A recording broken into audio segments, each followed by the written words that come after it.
That picture is unbelievable, by the way. But welcome to the Voices of the Game.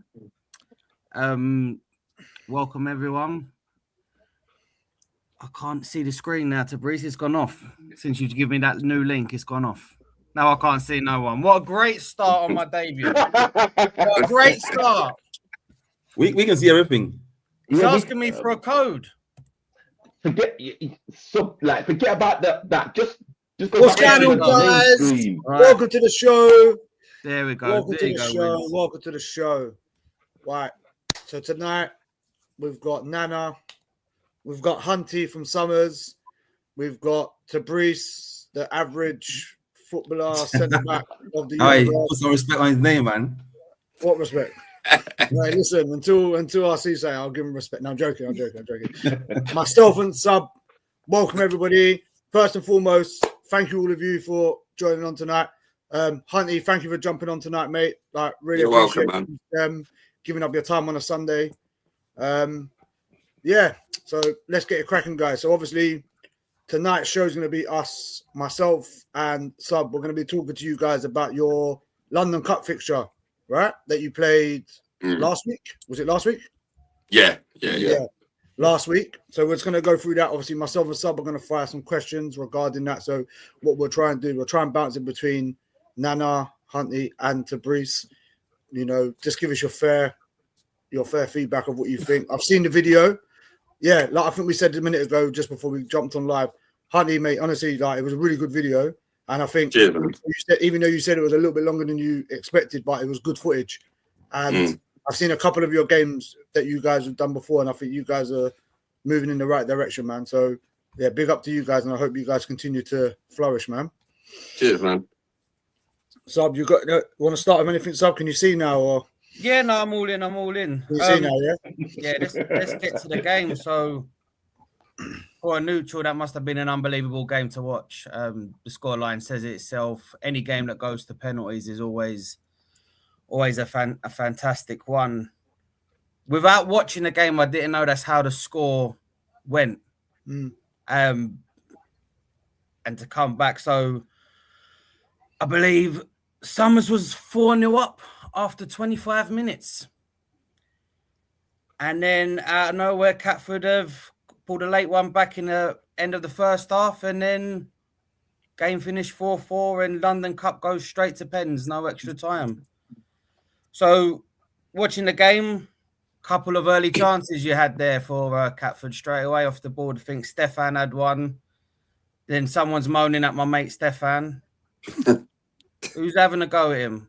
Stefan, if you're watching, I'll show you enough love if you come and sign for me. Just putting that out straight out there. My friend since I was 9 years old. No, that's mad. But you know, like what it is. No, you know what I mean. I think, I think because Catford in general, we like create like a lot of chances, and if we're being honest with ourselves, we haven't converted the chances, and again, like Nana said, even before the game, traveling all the way to actually play like Summers, we have to take our chances, and how we had we had two decent chances in the first minute, and yeah, of course, like there was a few verbals, but for me personally as a player, like it shows that everyone cares. If like no one wanted to say anything, then you have to look around and think, well, what's the point you being here? What kind of Nana said is like, look, like no one is here to miss chances and whatnot. And for me, it just shows passion. Yeah, 100%. But coming from like the side, getting on a striker's back that quick, 2 chances. I think that's less than 5 minutes. Like you've had 2 chances, right? Chill, like. And then Steph, his head went, so he's asking to come off. He said, "I've had enough already," and you don't want one of them players like him wanting to throw in the towel that early in the game. Penalty, first goal for Summers. Was the goalkeeper lucky to stay on the pitch? I've read this double jeopardy rule. Yeah, there's change. And it's if it's an accidental tackle, then the goalkeeper should be had a yellow and the penalty. Did you get a yellow?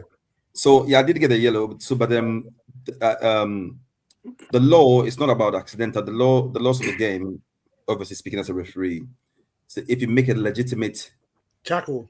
challenge, Attempt for the ball, right? Challenge or attempt for the ball, then if it's outside the box, it's a red card straight away. If it's in the box, then it's a yellow card and a pen. However, I've seen those giving us red cards before. I'm not even going to say in front. But as per the video, you can clearly see that the striker was a lot quicker, made an attempt to try and win the ball, but there was minimal contact. But if he's running at a pace like that, it's a pen all day long. So I was just waiting to see what the referee was going to give, and I accepted the yellow. What's your thoughts, Anthony? What do you reckon? Being on the opposite side, obviously, you guys scored the penalty. Yeah. Scored in the end, but being on the other end of it, like, what's your thoughts on that? Do you obviously? I can only see from what I see from the video, so I can't make a clear judgment whether there was intent or if it was accidental. But being someone that was there on the day, what do you think should have been? Yeah, I mean, I was on the sidelines. I thought instantly red card, as anyone on the opposition would do. But then one of our subs, Johnny, he knows all the rules. He knows football inside out, and he instantly said, "No, that's not a red card. That's a yellow." The new rules state. I didn't fully understand it, and you can hear me shout, "He's got to go!" And but that was the ref's decision, and it was like you said. If it was if it went to 10 men, would it be as good a game? I don't think so. Did the ref explain to anybody though? Like, obviously, you've heard it from your sub, your teammate on the sideline. Did the ref explain to anybody on the pitch regarding the law of what happened? No. I'm not sure. I was a sub, so I was standing on the sidelines. Okay. And you can see him conferring with Newts. Whatever they had, whatever they said, that was it. No. Did he confirm the law? Or? No, he didn't. But to be fair to him, he took his time. And also to credit to Summers, as much as you could hear from the sideline say, "Oh, he's got to go," that was about it. I didn't see anybody screaming and shouting for a red or anything. And the referee took his time, because even when the ball was placed for the penalty, then he called me over. So I think he was processing it. In the end, I think that is the fair decision, because by the letter of the law, in the box, you make a legitimate. It's not like he's gone and I've followed him and tripped him. I've made a challenge for the ball. He's quicker than me, and he's been tripped. So it's a pen and a yellow card. So by the letter of the law, that is the correct decision. For me as a player, obviously, if I'm correct, it was your legs that caught him, correct? Yes. Yeah. So, I kind of see where people are coming from like it being possibly people screaming for a red card, just because of, if that was you going with your hands, it looks very different, because then it's to people as a football in the football community, it looks more of a genuine attempt, if that makes sense. But you're not naturally a keeper, right? So we'll put that into perspective as well. You're not naturally a keeper, but for me, like, if you dive with your hands at his legs and you make an attempt, that looks more of an attempt. But obviously, the way that you've gone down and your leg stretches, it's a bit 50-50 on what people may interpret in that moment. Do you get what I mean? So I get why Summers would have asked for the penalty. For the red card. But like we said, with the letter of the law, I won't put you down as deliberately going to kick him. Do you get what I mean? But I believe it was the right decision. Do you get what I mean? But I think, like you said, Honey, that early in the game as well, would you really expose the game? Didn't it really? Such a big game, that the build up to it. Does anyone want to see a red card and spoil the game that early? I don't think so, really. I think as being the owner of the club, it was sort of, that was me instantly thinking, he's got to go. We got a penalty. I want to get through to the next round. So any little advantage, but in hindsight, when you look at it, it would have spoiled a fantastic game and a fantastic spectacle, No, it was. So obviously, I would have wanted him to go off the pitch. Do you know what I mean? So I'm not even gonna lie, be the diplomat there. No, yeah. No, I respect that. I respect that, man. I respect it. Nana dodging bullets from day all the time. So then later on in that game, see a couple of other challenges. On your centre back, good player. I remember when I was with LSU, he was good, very, very good centre back. He had to come off after that challenge. Obviously, anytime you slow something down, it does look worse. But that was another one there. Did the referee have a word? I don't know whether he got booked for that. No, he didn't even get a foul. Didn't even get a foul. No, we actually had to scream at the ref and literally come on. And Aaron's my cousin, so he doesn't go down. Like, I've never ever seen him show any sign of pain on the football pitch. But to hear him scream and to see how angry he was, like, look, he's played non-league, he's played at a high level, so he's seen all the dark arts, and he instantly said, "No, the geezer done me." He said that was it, and you can't change his mind. So I thought it was a 50-50 in real time, but when I watched it back, I was like, "No, that's a horrendous," And he's, like I said, I spoke with Fabrice earlier. He's got like a skin infection. His legs infected. He's on antibiotics. Wow. That was just a crazy tackle. What it was? I think that was just after we'd gone 4-0 up. So I think the player's head went. Do you know what I mean? And you're just going to do reckless tackles if your head's gone. So I may be wrong, but that's just my opinion on this. It was his knee, right? Yeah, he had two big stud marks just above his knee. Yeah, I saw in the video. Yeah. I think go on to Reese. Yeah, so of course, like, watching it in real time, like, it did look like a 50-50. And again, to be fair to the player in question, he can also have stud marks on his, like, shin as well. And again, I can wish Aaron, like, a speedy recovery. Like, it does look like a kind of nasty tackle, but the only thing that I can say is our team is literally not like that. We are literally not out here to kind of maliciously to kind of hurl at anyone on a kind of deliberate way. So yeah, but then even our team is not like that as well. And if you look in the second half, Fabio's one of our players. His head went, and he was trying to clamp players. LJ, his head went and took out, I think it was Answer.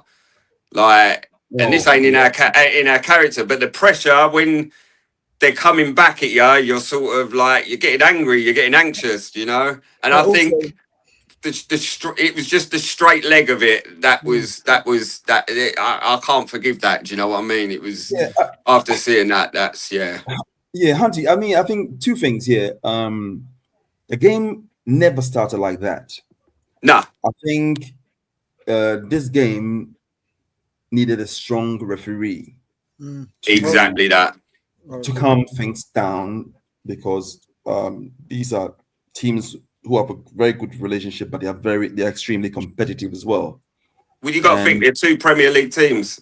Absolutely. The game started, good terms. It was going really, really well.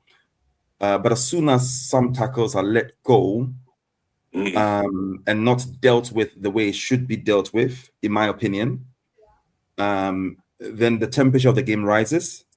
So the tackles start coming in from both teams. Even from a neutral or even from a manager's point of view, I want to see the physicality of the game, to not be bullied all over the pitch, but I don't want to see anybody get hurt.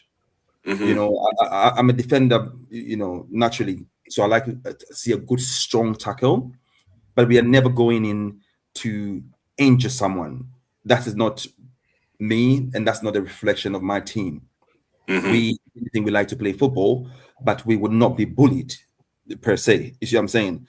That tackle, I watched the video again, and when I saw the Aaron's foot, I'm like, oh, damn, like he looks bad. But when you watch it in real time, the ball was there to be won for both players, and they both went in, because at that point of the game, it was just full-blooded. So everybody was going in to try and win the ball. And unfortunately, you can see the JC's leg. He's got a huge gash and stud marks on his foot as well. Yeah. And obviously, Aaron's got his injury as well, and infection and all that. I wish both players, well, and I just want them to get back on the pitch and play. Hopefully, it's not so bad. They can recover pretty quickly. But it definitely needed a strong ref to calm things down, to maintain the temperature of the game at a level, not to go. There was so many tackles. There was at least 2 or 3 tackles in the game that I'm like, surely that's a foul. Yeah. And it was just let go. And but it wasn't for my team or for Summers. It was for both teams. But if you look, we controlled ourselves well enough, even though there was some tackles that weren't getting blown up, and we didn't sort of go gung ho. Do you know what I mean? Both teams were reserved to the extent which I think deserves commendation for both teams. There's a relationship between both teams.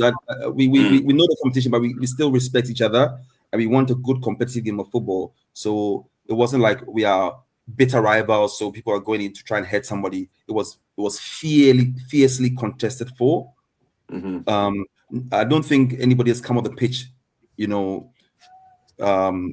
really, really bad. I know somebody's torn is it ACL or ligament or something, but no, that was Driz for the other tackle. Like, when I saw that in real time, I thought that was worse than the first one. But when you actually watch it back, your player made a genuine attempt for the ball, and it was just the way that Drizzy's knee landed awkwardly. And I think he's had seen a specialist last week. I think it's a slight tear on the MCL, and for him to come on at the end to sort of try and get the winner, it was madness. But that was like how much that our players want to win. Yeah, that's credit to you guys, man. I hope both players, and even your side as well, have a speedy recovery, because no one wants to see anybody get hurt. But no. I think the ref, that early doors, whatever tackles are happening, the ref stands his authority. I don't think, someone getting a booking or whatever. I know it's not nice to see people getting booked, but I think if you do, one booking quite early to let you know that this is my authority, this is what's going to happen, then people that think twice otherwise. But also, do you think the pitch played a part? So, for example, especially with the second challenge, even though it was like a genuine attempt, the slipperiness of the pitch obviously makes a difference in the way he's having to. Do you get what I mean? Do you reckon with both challenges that they play a part where people don't go in so hard because they're able to stand up, or someone don't slip? I think the first one, if I'm being honest, like you said, 5 seconds before that, we should have had a free kick. Yeah. When the ref played the advantage, and there was no advantage. LJ had players around him, and if you look, as that tackle was going in, he had his arms up as if to say, "Why have I not been given a free kick? Yeah. There's been no advantage." And then a strong ref would have just blown up. Yep, there you go. And that incident would never have happened. But like I said, there was a huge puddle in that little bit of area. The rest of the pitch, look, we just want to play football. I know all the other pitches were waterlogged, so that was the best of a bad bunch. But you remember when we were 18, we used to play on pitches well worse than that. So you just want to get the game on, No, I know, and it's quite tough because, like you said in the video, that this was a game that you guys were waiting to play from November. So both teams must be itching to obviously play the game, but then it's like the refs obviously got to take that into consideration as well. Then while reffing the game, knowing that certain things are going to happen and certain challenges are going to happen, maybe not due to malice, but due to the pitch. So take that into consideration and stuff like that.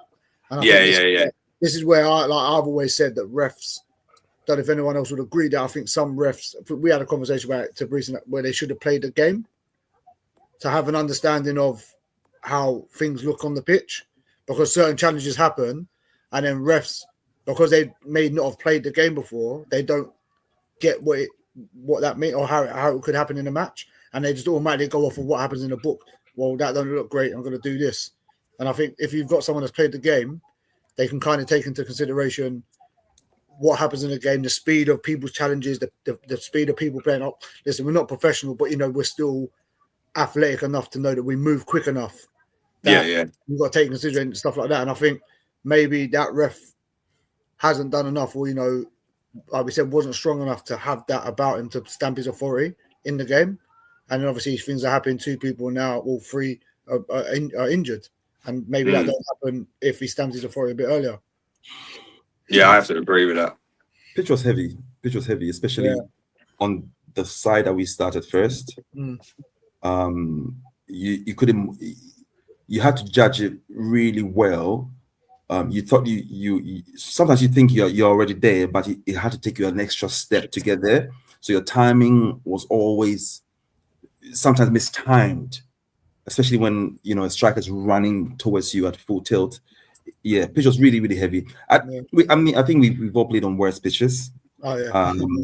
Game definitely had to go ahead, but pitch was definitely heavy. And you're right, referee understanding the game, having played the game before, makes a difference. Knows how the tackles are going to come in, how somebody thinks is already there, but will mistime it and not there because of the weight of the pitch. But game had to go ahead. I'm glad it did. Yeah, and I respect all of you for taking part in that game, and it was a good watch, man. I enjoyed it. I watched it earlier. It was a really good watch. Cheers, man. No, you need to get all these refs trained up to your level. Nano was still reffing in the goals. That's what I heard. Back to the game. So then Driz went on and scored a couple of goals back to back, 17th and 18th minute. And then, Bruce, I want to ask you about the 4th goal you lot conceded, and how did you feel? The goalkeeper was trying to turn into prime Messi. Well, I mean, well, you know what I mean.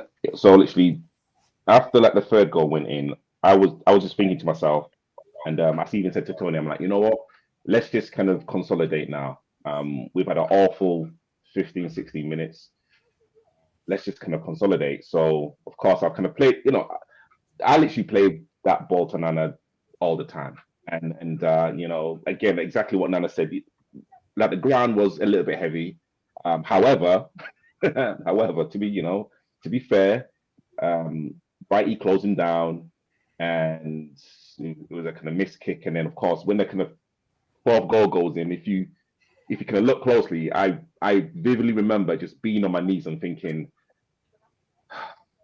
okay, all right, this is like something that I've not traveled all of this way to be hit, for 6, and to be laughing and joking.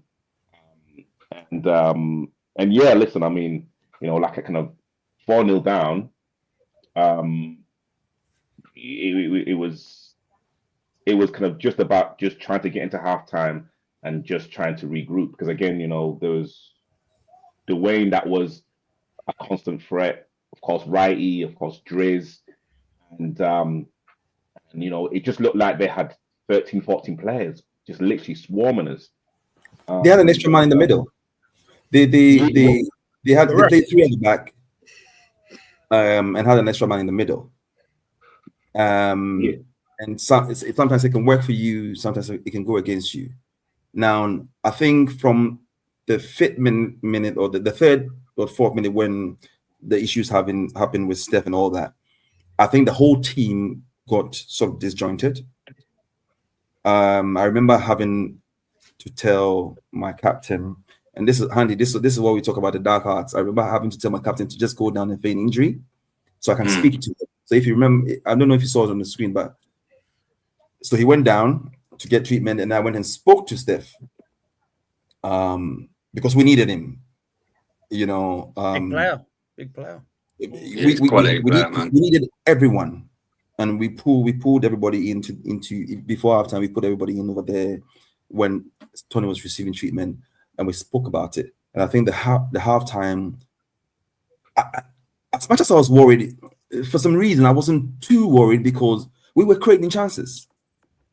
And I said to them that, listen, yeah, they scored 4, so the same way they scored 4, we can score 4. And I said, listen, everybody needs to hold each other's hands right now and go to war. We've come all this way. And, from the beginning, it was like, sometimes we don't travel well. So to have 14 players there was a big statement for us. 14, 15 players there for us was a big statement. We came in and the keeper had a back injury. The striker, one of the strikers was not going to be there on time. So there was challenges already. But if we come all the way, we are going to put a damn good fight in. And the reason I wasn't worried was we are creating chances. And I knew that it was a matter of time. If any of these chances go in, it's a different game. If he scored those 2 early chances, it's a whole different game. They now have to come and try and score goals, which is even better for us because we can sit back and we got the pace on either side of the pitch and up front to try and hit them. But I believe everything happens for a reason. The way everything panned out, I believe it's made my team even stronger. Because it was easy to go out and say, for example, beat Summers 4-5-0 and think we're on top of the world. But through adversity in the first half, showing that character to not stop everything that's going on, to not stop, again, hold each other's hands and fight. That's huge testament to the character of these lads. And I told them I'm forever proud of them because another day it could have gone 7-8 and it would have been a serious thrashing, and the journey home would have been long, and it would have probably affected the next game, that sort of thing. But sometimes it goes for you, sometimes it doesn't. And to score 4 goals again, obviously with some lack from some decisions and all that. In the decisions again, it went both ways, but I think we could have had a penalty at the end. One of our goals, I believe, was offside, but one of our goals we scored, which wasn't offside, was ruled offside. So we had everything in that game. And I think go on. Sorry, no. No, I think in the end we probably just edged it because I think they took the foot off the. They were unlucky in the sense that they had some really good players.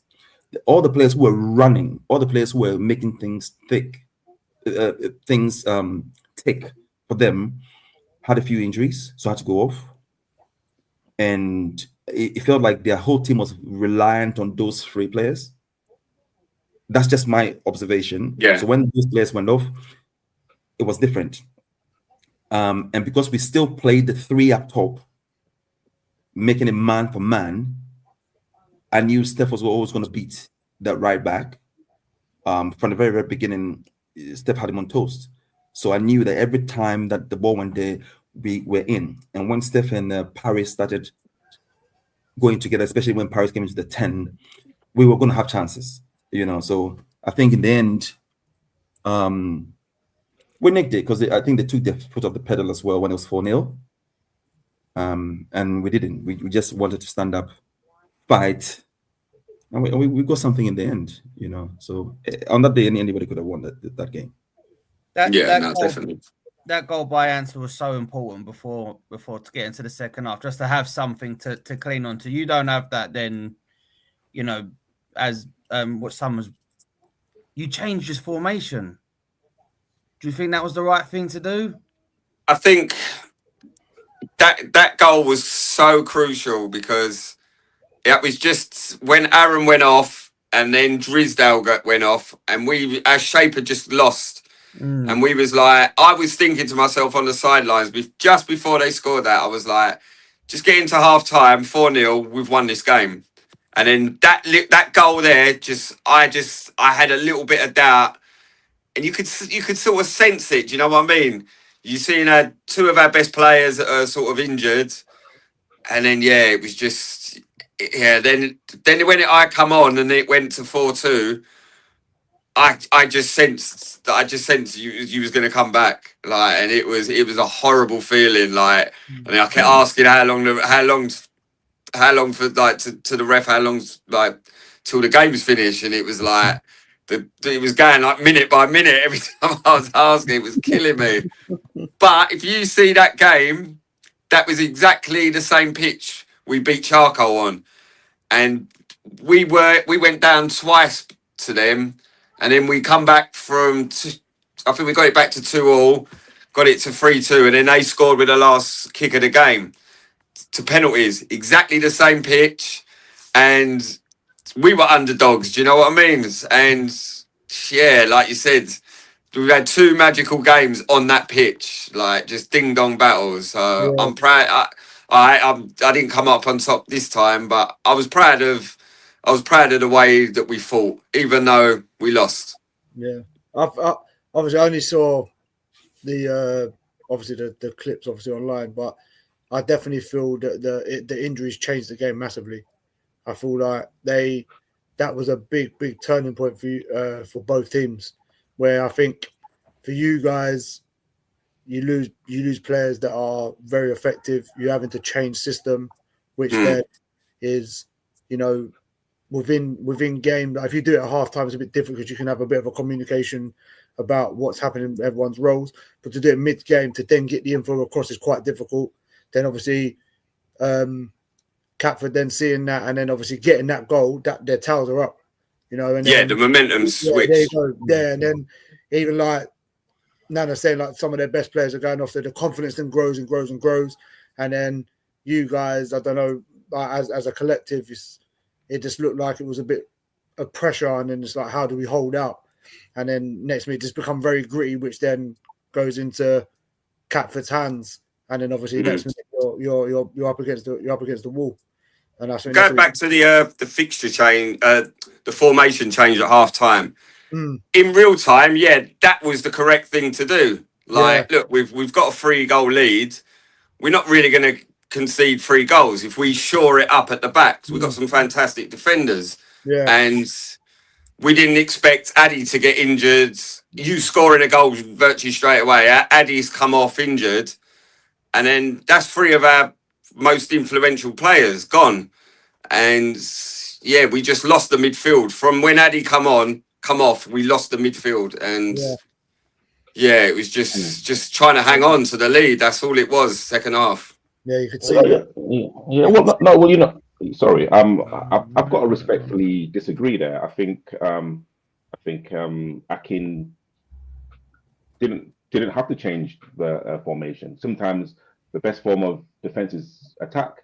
You know. In hindsight, now, you can look back at that, but at the time, it was the personnel you have though. If you don't have the person, like if you're playing a certain system that suits certain personnel, but then personnel coming on, you might have to change it though, because they might not have the same effect as. Not saying that you have like this is saying like in general, in football in general, you change it because of personnel. You know what I mean? And obviously, like you said, you're trying to hold on to a lead. So in that moment, knowing that you got injuries, you're just trying to hold on to a lead. Like really and truly, keep going gun ho. Anything could have happened even worse. You know what I mean? So it's a good thing that you end up going to penalties, because it could have been even worse otherwise. We had to change it. We had to change it for mate, because I was sort of come on for Driz, and no one can really replace Driz. Do you know what I mean? And I'm 50 years old.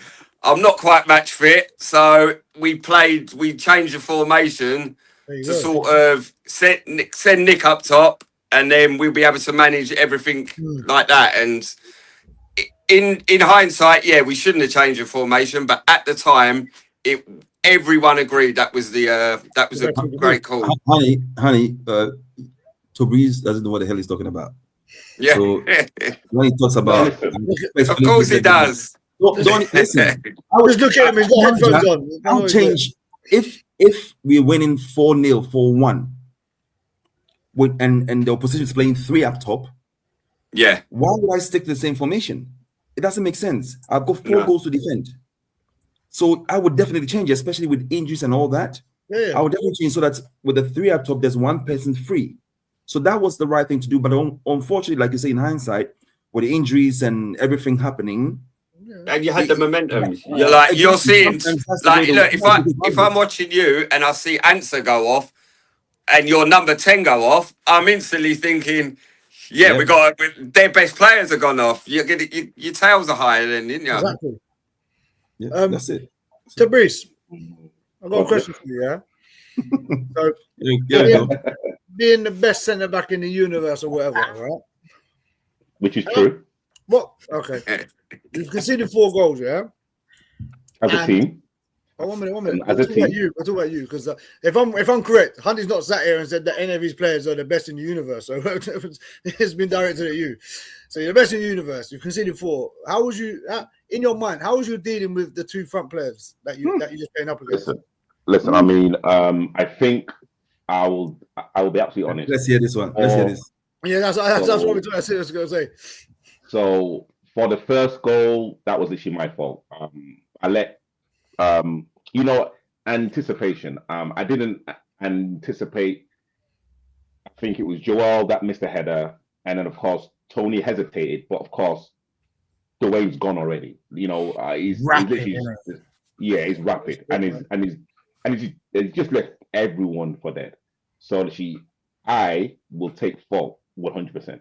Of course, you take 4. Who else will take 4? You're meant to be the best centre back in the universe. But also, let me finish. Then if you're the best, but also in that scenario, would you not? If you know the ball's going up, would you not sense danger anyway? So you haven't sensed danger at all. What? Let me finish.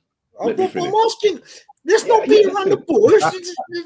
100%. You know what? Again, first half, for me personally, my own performance, it was below par. Okay. But this is what makes me like the best centre back around. Is you actually kind of look at the whole kind of performance of literally not kind of only yourself but also as a team, and then you regroup defensively because defense is your base, right? And again, the moment Summers changed formation, I knew that we had an amazing chance in the second half, and again it's kind of not even just me. It was Tony, it was Joel, it was Ro, it was JD.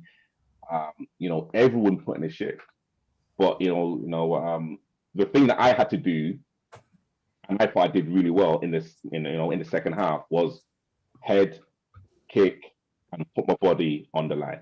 Head kick and put my body up, on the line. I'm not gonna sulk. I'm not gonna shout.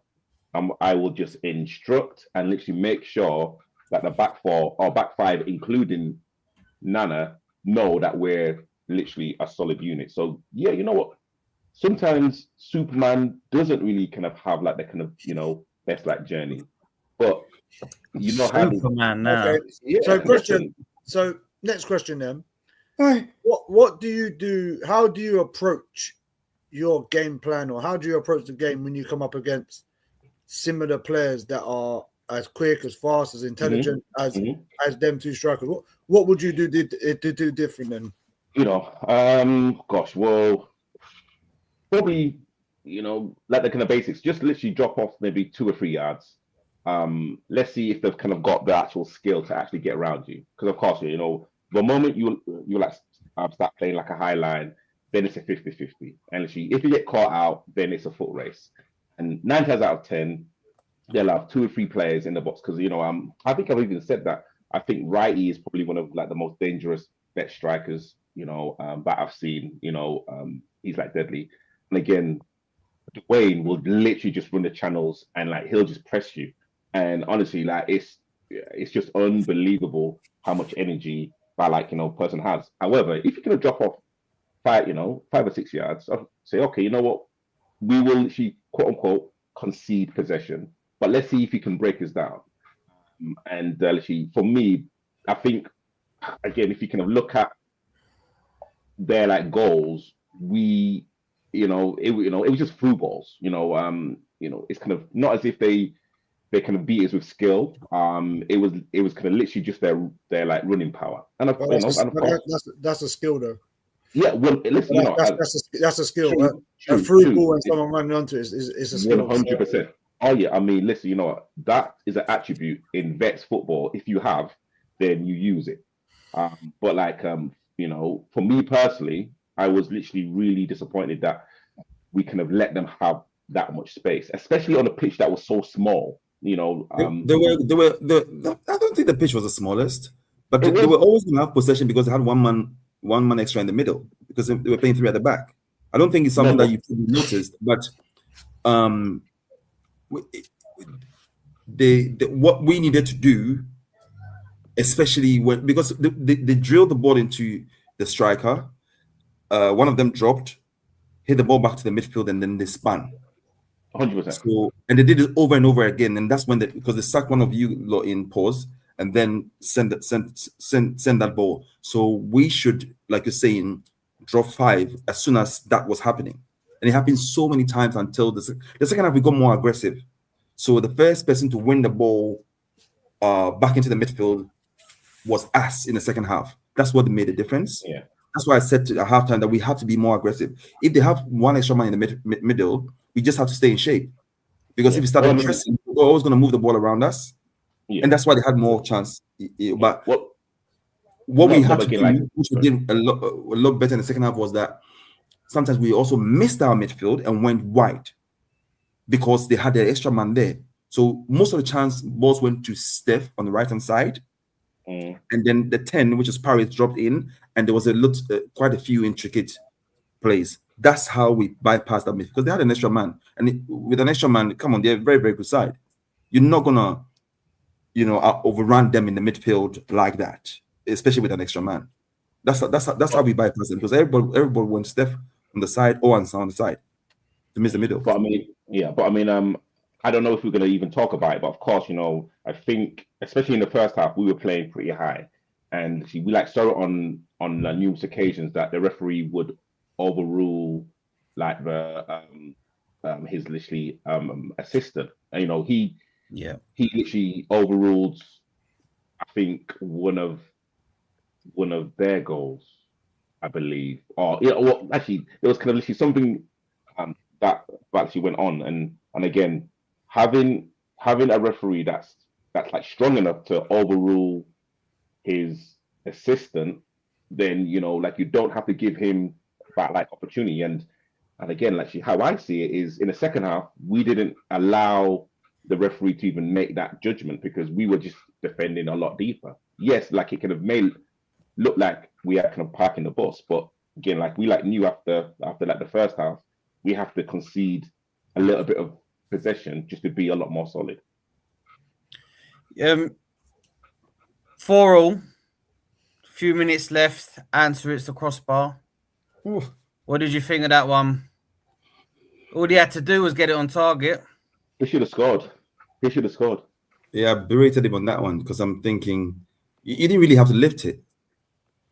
You bent it, but you didn't have to lift it. If you lifted it, then you have to be precise. But if you bent it just like the way he lifted it, he bent it, but he still lifted it because it was an empty net. So if you bent it on the floor, it just rolls in. But listen, I can't take anything away from Ansa. I tell these boys that Ansa may not be technically gifted, but he does the basics. He tries to do the basics really well, and his work ethic is incredible. The last 10 minutes, you should see the run that he made when they were on the counter. When he was chasing Driz. Yes. he ran the whole length of the pitch. From their box to our box. You could see his head going backwards. He felt like he was running backwards.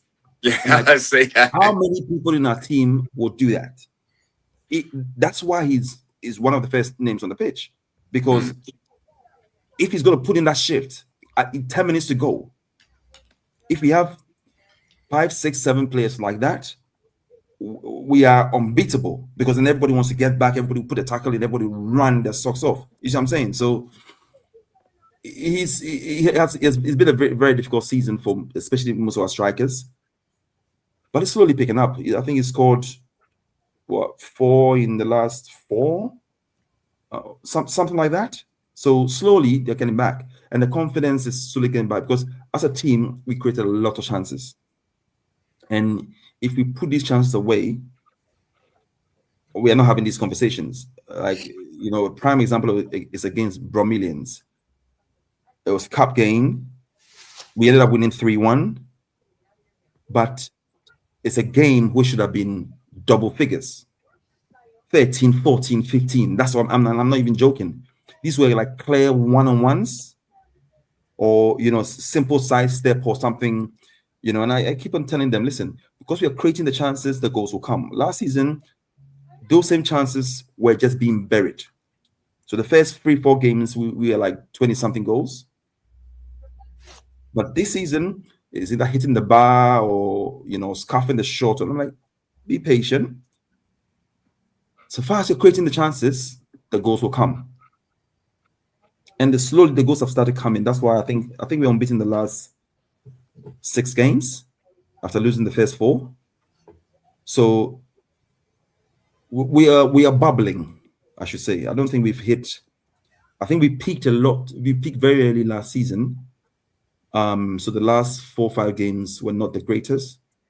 But I think this season, if the trajectory goes the same way it's going, I think we can peak at the right time, because we have not, apart from Independent, which we were supposed to be, Santos, which is really supposed to be, I don't think we've had a very dominant performance against, any of the big sides. The Greenwich Borough game we should have won, apart from the referee's decision. But it is what it is. I trust in these boys. Like, the chances will come. The patience, once it's there, we will be where we want to be. I mean, midway, just past midway of the season, we are still in 4 cups. We are still in all competitions. The league is a bit far-fetched, but hey, one game at a time. Play football, win one game at a time, and see where the league's at.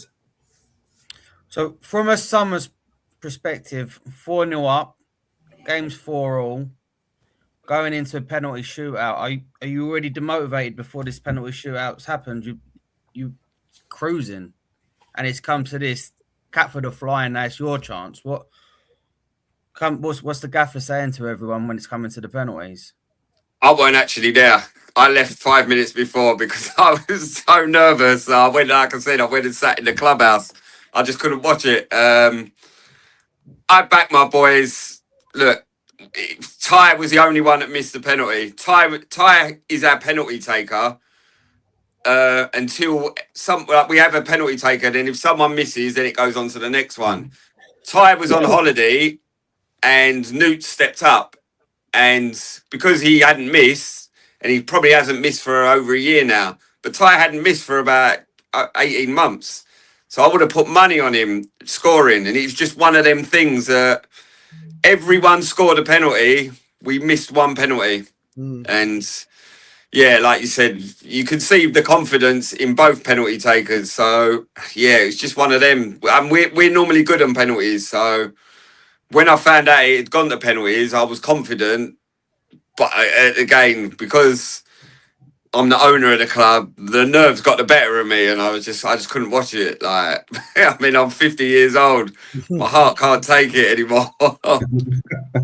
And Nana, how did you feel? First penalty, like it's a nervous environment in penalty shootouts. I mean, when you have the likes of Van der Sar in goal, oh my God!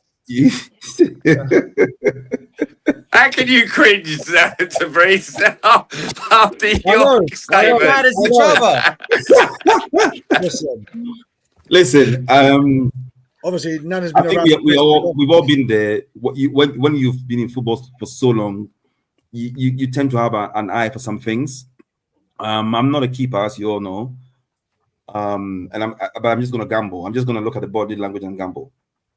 So if you see if I stood still, I would have been able to say maybe the 2 or 3 of the penalties, because most of them went just right in the middle or right on my right hand side. But I gambled in terms of where I wanted to go. And I felt like that body language was going to my right-hand side. So even before it came, I had moved on the line to get there. If he changes his mind, he beats me, well and truly. But if he doesn't, then I have a chance of trying to save that. And it's been like that the whole season. And last season, I think at the moment, I've probably saved like 5 penalties. The same as Baldwin Sports. I think I saved a couple of them. LSU, I think I saved 1. Nana's running all his penalty saves. That's mad. I'm telling you, it's about. I'm just gambling.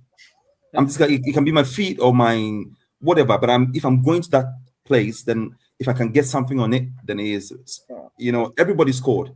So on another day, everything would have gone past me. But one team had to win.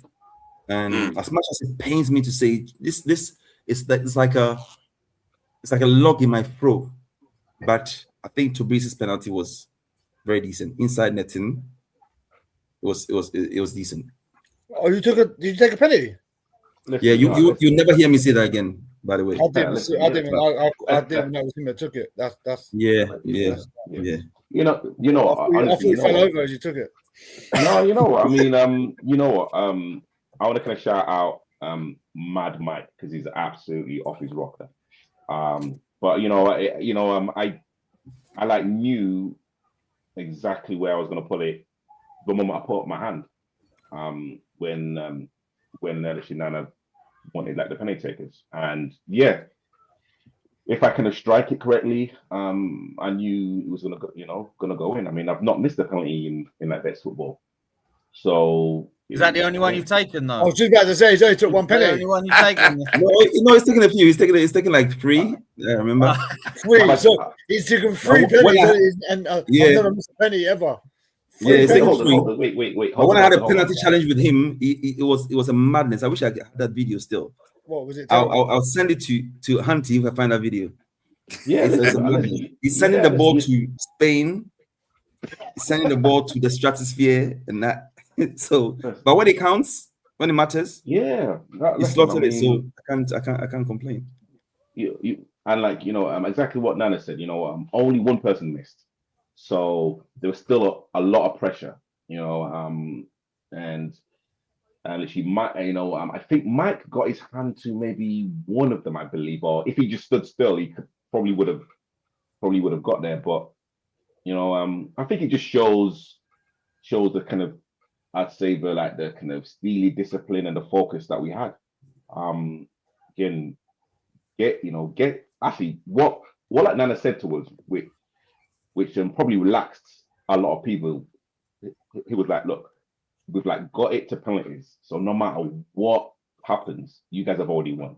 No one would have given us a chance at 4-0 down. So for you guys to even get it to like penalties, just literally just pick your corner, hit it, and and let's just see what happens. And yeah, but I mean, again, I just want to say that just because we've like beaten Summers, it doesn't kind of automatically give us like the right, or doesn't automatically kind of gives us the like tag as the kind of team like to beat, because you don't win a cup in the 3rd round,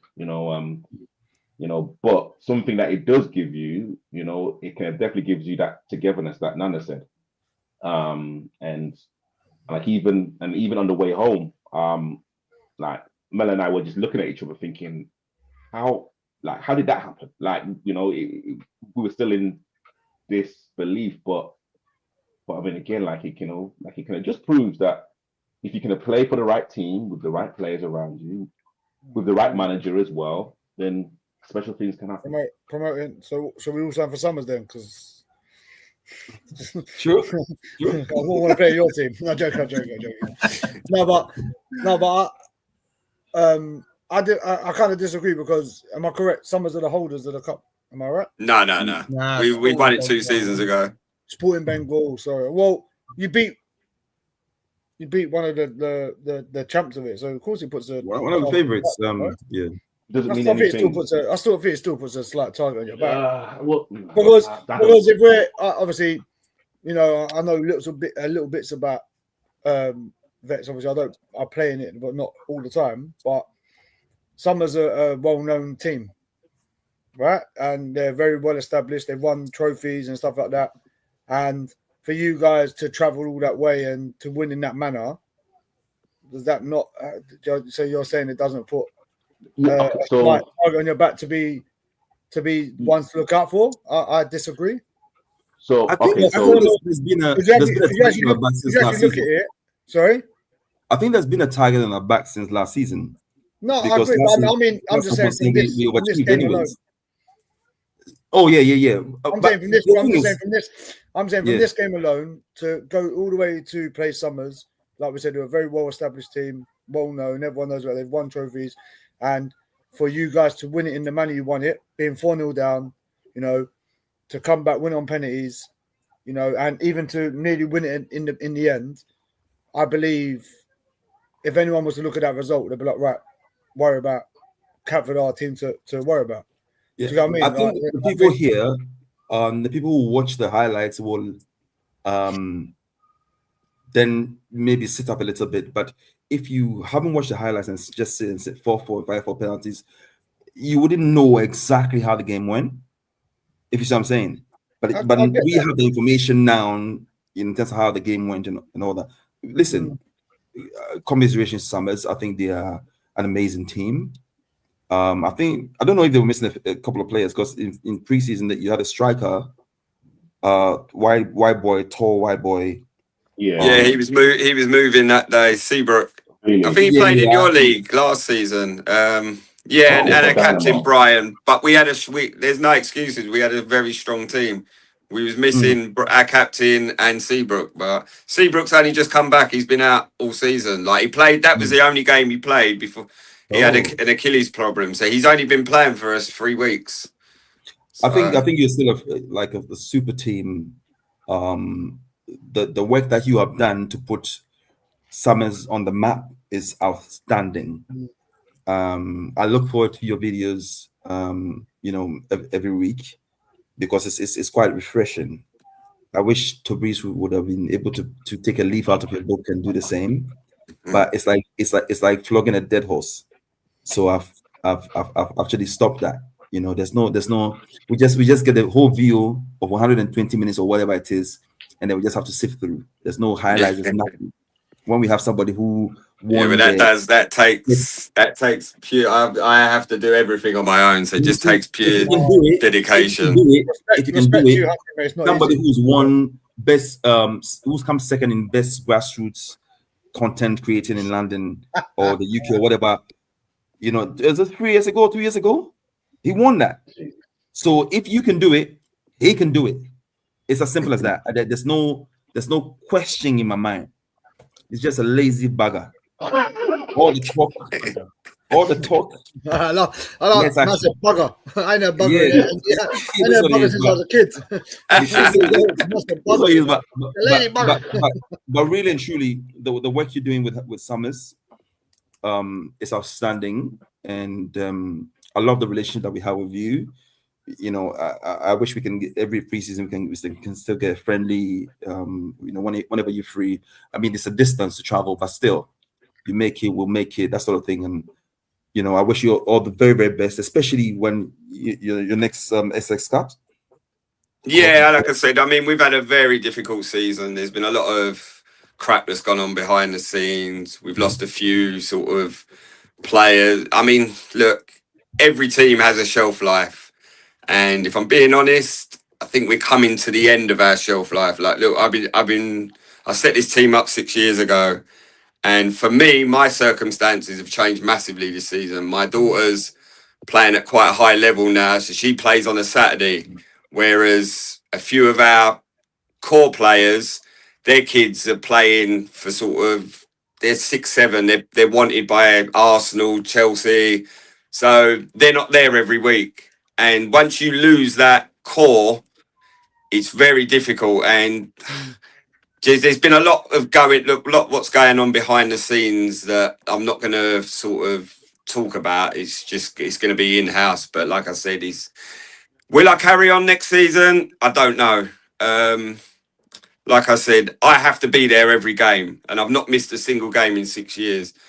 And it's so hard now where my daughter's playing on this year. She started playing Saturdays, and to miss her games, it kills me. So if there's still the will to play next season, I mean, our grounds, we play at Fords. They've sold our ground. So as it stands from the summer, we haven't got a ground. And getting a new ground is like gold dust at the moment. You just can't get a pitch anywhere. So we might be forced to call it a day. No, I'm not getting any younger.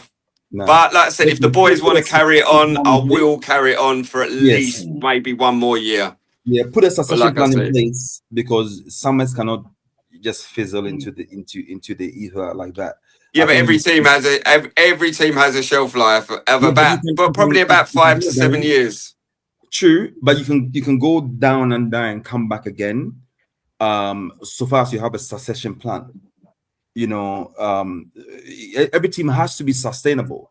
There's people who will who would have been in the team, would have played 5-6 years and the legs are going, but you always have a revolving door of people coming in and people going out. But also it's very, very important that in terms of the management structure, you have people who are going to be there. I mean, for the last 2-3 years, I've been looking for a deputy of some. You took the word right out of my mouth. I was going to say that later, but you took it right out of my mouth. But you know, it is what it is. But you know, I'm looking for centre back, but I'm also definitely looking for a deputy. So that, because I can't miss games. I can't miss games. For example, if our keeper is not there, then I have to step in goal. Yeah. And as a manager, and you know, you have Yinka, who is amazing, you know, in terms of the administration and everything, setting everything up, the deal, you know, the training sessions, everything. Without him, I wouldn't be able to do this. But if Yinka is not there, or if I'm not there, then what happens? You see what I'm saying? So I'm still looking for someone to help, you know, but please try and get something in place, because yeah, but then it's for me it's just the filming bit. Like I said, if I'm not filming, and I think that's the draw of quite a lot of our players. Do you know what I mean? They love watching it with their kids. We try and get the kids. If there's kids on the sideline, we'll give them an interview, because they love to watch themselves back. But like I said, every team has their shelf life. We had our peak of players that were committed maybe 2-3 years ago. So we're not getting that commitment, but we're still a great team. We're still, you know, everyone fears us in our league. Do you know what I mean? So every time someone plays us, because it's all on cameras, they step up you know what I mean? They step up their performance because they don't want to get embarrassed. And I think I've had a couple of offers from 45 teams. I've had a couple of offers for another manager who wants me to set up a team with him next season. So there's all projects where I don't have to spend, you know, I spend 40 hours a week. I work full time. Every spare minute is in this office editing, you know, and I've got a family of 3 kids. So am I thinking about coming to the end? Most definitely. But if they want to carry it on one more, because I set this up to win the Premier League. We finished second 2 seasons ago. We finished third last season, and we can't win the league this season. So that will forever eat inside me if I give it up at the end of the season. If I carry it on and we win next year and the boys want to carry it on, I don't mind carrying it on, but I just won't be filming. So maybe one more year at filming, but I think, like I said, unless I get help, and I'm a bit of a control freak, I like everything to be done my way, you know. So yeah, we'll see. Or down the line, if he ever comes to that point, please give me the number of the general, because that's my cousin. So I've got my 2 cousins, Dwayne and Aaron. They'll be coming wherever I go. To me, I definitely need a centre back, please. He doesn't travel south of the river. He needs in desperate need of a centre back. Send him. Send him, please. You know what we'll do? I'm not even part of Catford, but we'll transfer. You can have the. Well, I'll have to politely decline that offer, though. Tabriz, I tried. No, I would always have Tabriz in my team. Always. You can have him for free. To be fair, Hunty, you know what? Have him in your team, because he won Content Creator of the Year, so it'll be good for him. What I want to know is who gave him that award.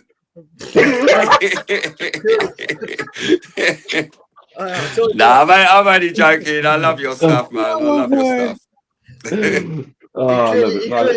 He must have picked it up when he got the title of best centre back as well. No, you know, I mean, you know, I totally echo in terms of what Nana says, and of course, myself and Hunty speak as well regarding like the production side of it.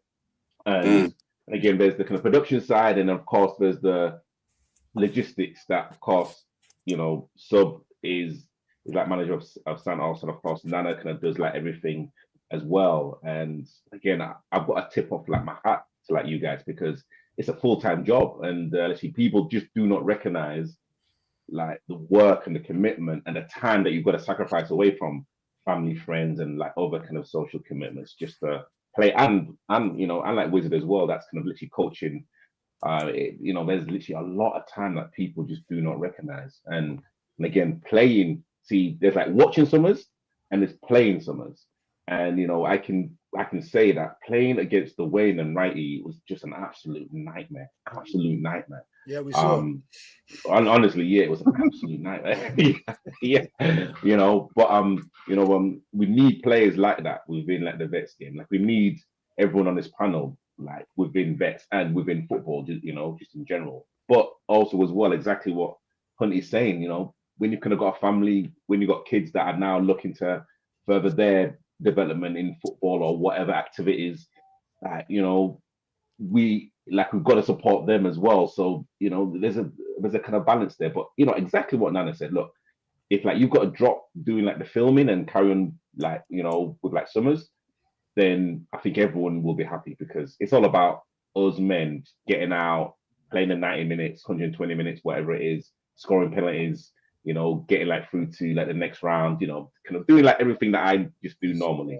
We need to kind of just kind of make sure that kind of still continues.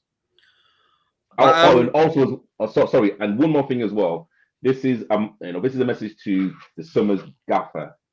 This is a message. Yeah. So hey, you know what? Again, your best friend. My best friend, honestly, like my best friend, honestly, like I've got a lot of love and I've got a lot of respect. But I think he's reached his ceiling now. Like, we have to be honest here. Like he says that he wanted to come on and try and battle with me, but I never saw him in a Summer shirt. So, and again, like, let's be honest, like he was a great player when he first started. Yeah, well, you know what? Past tense, he was great. Yeah. So, but again, look at the amount of trophies he's won. Yeah, you can't knock his credentials as a manager. Listen, let me just say, and literally, trust me when I say, this is gonna burn me by saying this, but Nana's our manager, he's our coach, he's a referee, and when the kind of goals get tough, he goes in goal, he saves penalties. I'm saying, like, he's a overall like triple threat. Like, where was Atkin on the pitch? Thank you. To be, I'm gonna have to back my manager, because when you like the same as Nana, when you look that people like you want to play football, and he sacrificed. He wants to play football. He wants to get fit and play again next season. And he's been wanting to do that, but he sort of stumbled into the role of manager. And anyone that loves playing, that comes home and away, stands on the side of a pitch for 4 hours in all types of weather to manage a team, not getting paid for it, I take my hats off to them people, man. 100%. Million percent. And have to take the shit that we give him every week. You know what I mean? Yeah, I don't even know, but I respect it. Yeah. Having to listen to Brees as well, I respect it even more. I got to do every week, and I'm struggling. I think all of us here, apart from obviously Brees, Brees says he's managed before. I'm going to put that on the side and don't even say anything. But these players, excuse my my French, but some of them are ungrateful bastards. They have no idea what we have to go through so that they can play football on Saturday and enjoy it. We have to be the therapist, we have to be the physio, we have to be the counselor, we have to be everything. The amount of calls that we get midweek alone just to get players to play or pay the registration or the subs and all that, just for them to turn up and have a kickabout. It's sometimes it's ridiculous. So anybody who's managing grassroots football, my tip my hat to them every single day of the week, because it's incredible. It's rewarding when you are winning things, or you are enjoying the company of your brethren. We all want to come out and, you know, do some exercise, but also enjoy our, you know, our company, have a few drinks afterwards, you know, that sort of thing. But it's a lot of hard work. So anybody who's in that role, big ups to them, 100%. Big ups to them. But I think it's more than that. That I said, for when I first set this up, it was friends and family trying to build a team that's capable of winning the Prem. We was in Division 1 at the time, and yeah, I got my cousins Dwayne and Aaron, and obviously my Lee, who sort of helps run the team. We're all cousins. Dwayne and Lee are brothers, and honestly, you remember back in the day when you used to, like, before social media, you used to go around your relatives, your nans, your aunts every week, meet up with all your cousins. We've got that now, like I said, at Summers. So I get to see my cousins, my nieces, my nephews every single week. Whereas if we didn't have this football, we'd maybe meet maybe once, twice, 3 times a year at family gatherings. And to see them and to see them grow up, but we wouldn't know, you know, you wouldn't recognise them otherwise, you know, and that for me is so special, you know, like my daughters, they know Dwayne, it's Uncle Dwayne, Uncle Aaron, Uncle Lee, do you know what I mean? And it's, they look forward to come. They're like, oh, Dad, were you playing this week? Can I come? Do you know what I mean? So that, for me, that family bond, and to, like you said, to escape your worries for 4 hours, meet your teammates, have a laugh, and then, yeah, for that Saturday, you look forward to it all week. I think that's a credit to, obviously, yourself, even like Nano as well, like creating an environment for people to actually want to get up and go there. Yeah. You know, it was like playing and looking at the pitches and, you know, looking at the weather. Some people will be like, I can't be bothered. But when you're creating an environment in any level of football, whether it be, you know, high level, grassroots, vets, if you're creating an environment where everyone wants to come back week in, week out, that's a credit to the people that's involved. So that's a credit to yourselves, credit to the manager. Like, you guys must be doing something right for all your players to want to turn up and, you know, run around for 90 minutes for the badge, as well as for your teammates. So, like, well done to you guys, because it's not easy. You know, I like Nana said, I coach at a Step 7 club, and even that's tough. You know, but yeah, you know, playing at a level, people kind of have to turn up in a way. But for you guys playing grassroots, you know, vets football, to get players in, week out, well done, and credit to you guys for doing that, because it's not an easy job. And, you know, keep doing what you guys are doing. Summers has got a new viewer from me, so I'll be watching you guys a lot more. Cheers, man. No worries, but keep up the good work, man. I think you guys are doing a good job. Yeah, nice one, man. I think this is a question from Richard, I believe is the referee probably gave. Does Nana as a referee give those goals? Why did he give them? Oh, well, you know, credit to the referee. He said if the liners or assistant referees are not in line, he's going to overrule them and stick with what he thinks is right. Did he get all decisions right in the game? It's quite subjective because of his view. But those goals, right? And some of them, he went to the assistant referee to speak to him to find out his view. If he's in the right position, then it makes it easier for him to either stick with the liner or overrule the liner, as I see it. He's the only person who is privy to the conversation he has with the assistant referee. Because to be fair to him, our second goal, I believe, our first goal, which was chalked offside, was clearly a goal. I think we've watched the videos and established that. But he went with from your camera, it is, not from the other camera. Yeah, you can see the videos are so deceptive. What we've always thought was offside. When Nana showed me the still from his side, it was like, oh wow, like we could have got this wrong for years. Exactly, because the angles are from halfway line from this side and from halfway line for the The only decision that we could actually say was your second goal that was offside, because Lee had inadvertently put the camera down directly in that. All the others are subjective. Do you know what I mean? Exactly. That goal, that when the camera was But the down, ref is not going to get them right all the time, you know? Absolutely. And he let some in, he let some go, he overruled some, and it didn't feel like it was against one team, which for that reason, I can't really complain about it, if you see what I'm saying. He went with what he felt was in his eyes okay. He spoke to the liner and said, yes, I'm giving this goal. I'm going to go with you. I'm going to refuse this goal. So I can't sit here and say, well, I'm going with that goal, or I'm refusing that goal.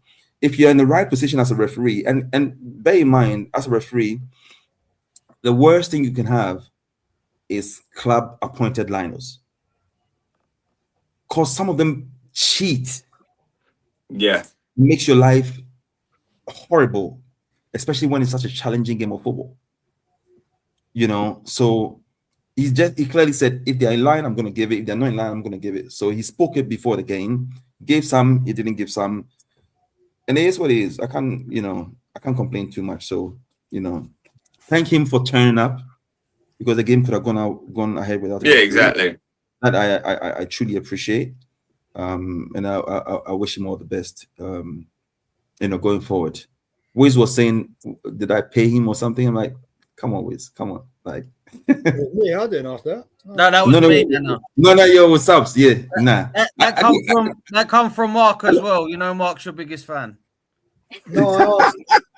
Listen, I didn't even know the reference to the day. No, because he asked would you give the goals, and I said, oh, why did he? Just ask him. But yeah. I mean, his view is. It would have been good. It would have been good to speak to him. Do you know what I mean? Oh, of course.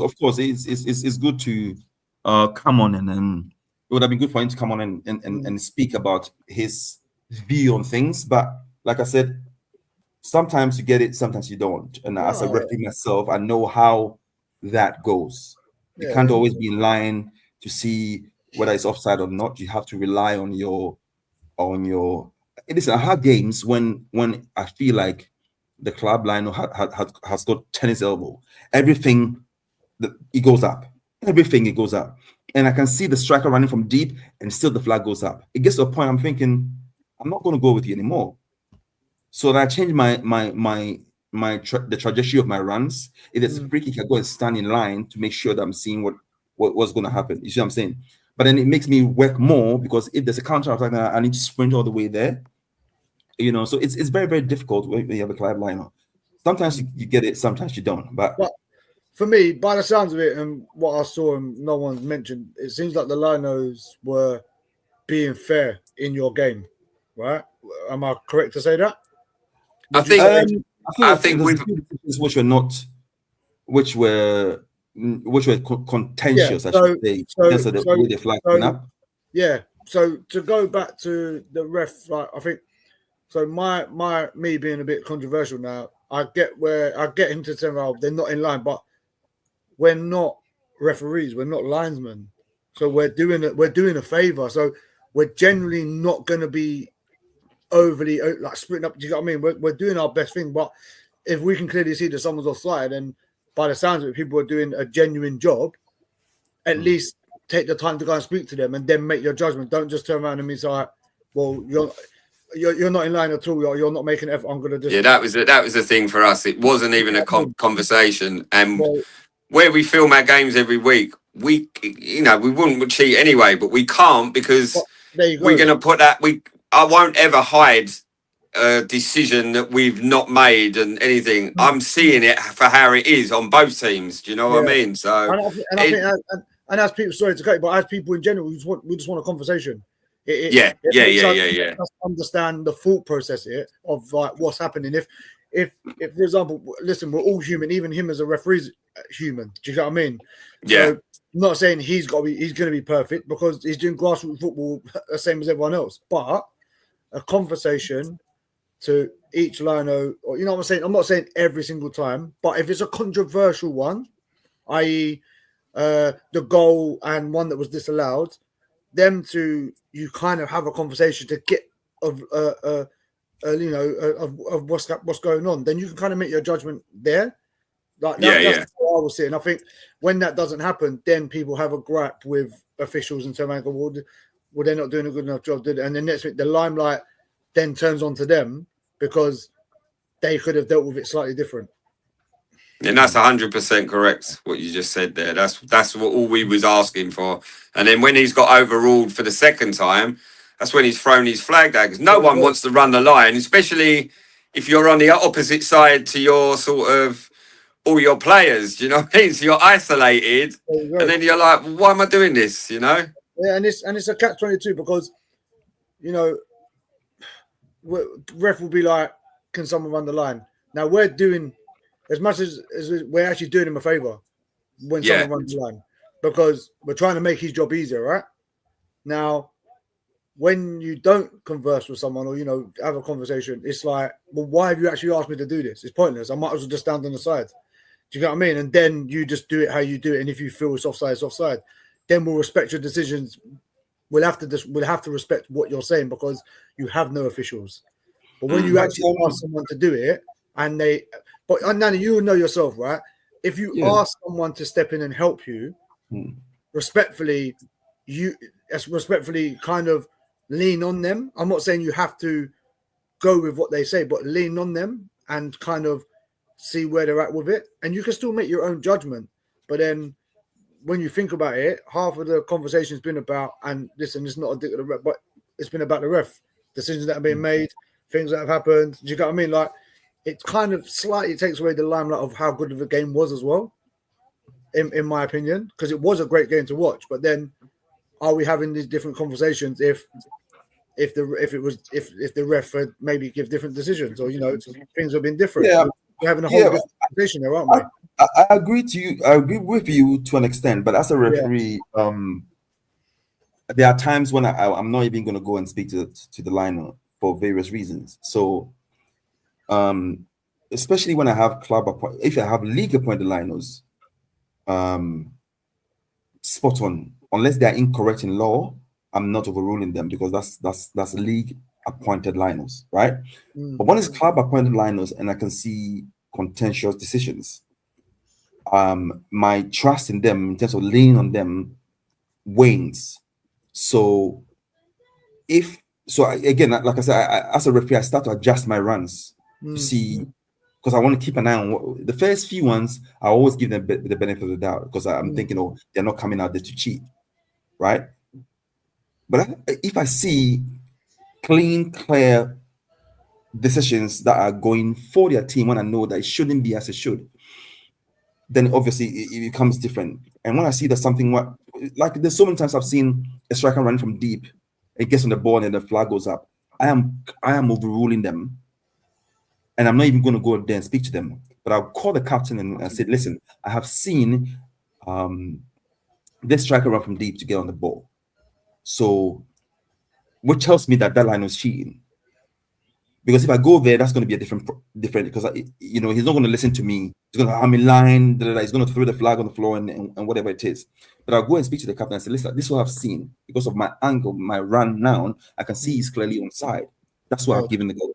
But it also takes a referee with some balls to be able to do that, because it's easier for us as referees to just go with the line, and then nobody can blame me, the referee. You see what I'm saying? Yeah, no, but if you want I respect that.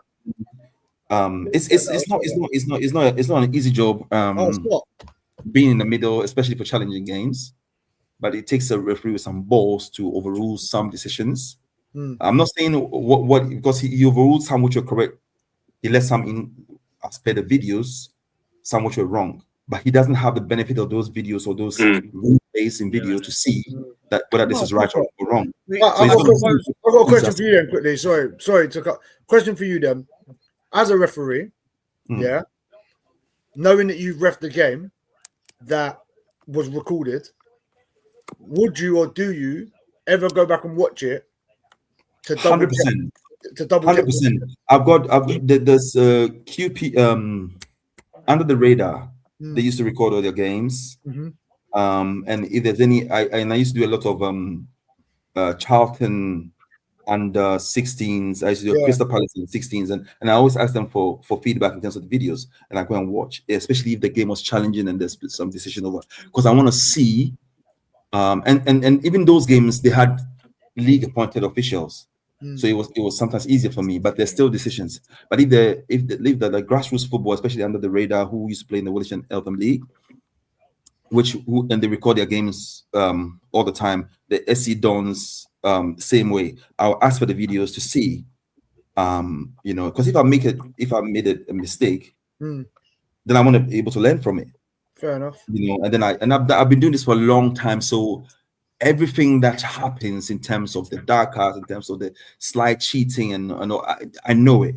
So I prepare myself as a referee that if I'm going into a game, and I know what to expect. So my runs for certain games, when it's club appointed linos, are different from county or league appointed linos, because now I expect them to cheat. So the first few ones I'm just going to go with them, but after I see that it's contentious, no, then I always have a word with both linos from the beginning, saying, listen, you might put the flag up in front of the captains and the managers. You might put the flag up. By the end of the day, it's my decision. If I feel like they're not interfering in play or they're not offside, I'm just going to flag you down. I'm not even coming and speak to you. I'm going to carry on. So if I flag you down, just carry on. We're not going to have an argument. We're not going to have a debate, and that's it. And I'm saying that it takes experience and a referee with some bollocks to be able to do that. It's not easy. I don't see a 17-year-old, 18-year-old referee, 20-year-old referee doing that. It takes a lot of time and experience to understand these things and make the game better. Because at the end of the day, we come in the middle. We want to make the game better. We don't. No referee wants the game to be about them. They want the game to flow. So I'm happy that nobody hears about me when I'm in the 90 minutes. I whistle less and I carry on. You see what I'm saying? But cool. I have to ask because it's interesting, because I know some players may do it. So it's interesting to know if referees actually go back and watch it themselves. I do. We'll have to do a show on referees, because there's a few things I want to ask you about your time in that Woolwich and Eltham League as well, Nana. But yes, well done to Catford. So 4th round, West London Vets. That's this Saturday, I believe. Home away. Yes. Home away. Yes, home. We are home. We are home to West London Vets. Yeah. And then I believe Kamazi have got independent as well this weekend. Obviously, weather's depending. Yeah, same pitch. And then there's another quarter-final game, Highgate and Winchmore. And then watched a great game on Saturday, Hollerton LSU. LSU once again dominating the London Cup, going through again. And then Abbey Town, never heard of them, and they're in the semi-final as well. It's mad how you're in the 4th round and there's 2 teams in the semis already. Yeah. Well, that's just I love the London Cup. But yeah, well, that's it. Summers, thank you very much for coming on. Yeah, you're welcome, sir. I think you do a great thing for Vets football as well. I watched those, and being part of LSU Summers a couple of seasons ago, that was fantastic to be involved. Yeah. Well. But yeah, thank you for coming on, and as always, thank you everyone else. Yeah, thank you guys. Yeah, cheers, boys. Your time, man. Appreciate your time. Thanks for coming on, guys. Yeah, take care, man. Blessings. The best centre back in the universe goes through to the next round. Guys, thank you. Thank you very much, guys. Thank you very much. Oh Lord, have mercy.